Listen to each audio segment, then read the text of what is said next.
Il était une fois, dans une petite bibliothèque magique, un livre un peu particulier appelé Le Pire Livre.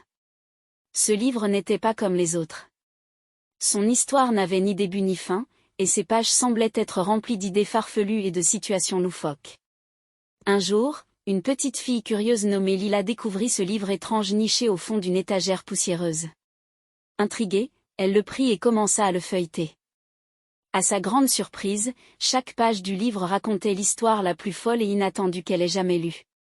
Sur la première page, une vache volait dans le ciel en portant un chapeau de magicien, tandis que sur la suivante, des pingouins dansaient la salsa sur une plage ensoleillée. Lila ne pouvait pas s'empêcher de rire à chaque tournure étrange de l'histoire. Cependant, plus elle lisait, plus le livre devenait étrange. Les girafes se transformaient en licornes, les poissons chantaient des chansons d'opéra, et même les arbres se mettaient à jouer au football. Lila était à la fois confuse et amusée par ce livre complètement imprévisible.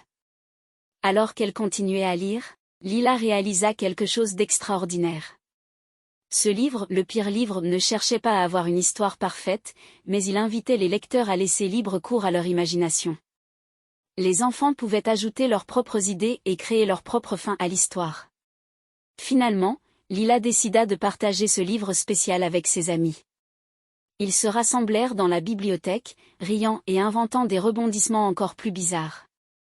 Ensemble, ils réalisèrent que parfois, le pire livre peut être le meilleur, car il inspire la créativité et le rire. Et c'est ainsi que Le Pire Livre devint le livre préféré de tous les enfants de la petite ville, nourrissant leurs rêves et leur permettant d'explorer les recoins les plus fous de leur imagination. Chaque fois qu'ils ouvraient ce livre, ils savaient qu'une aventure farfelue les attendait, prête à être créée par leurs propres esprits inventifs.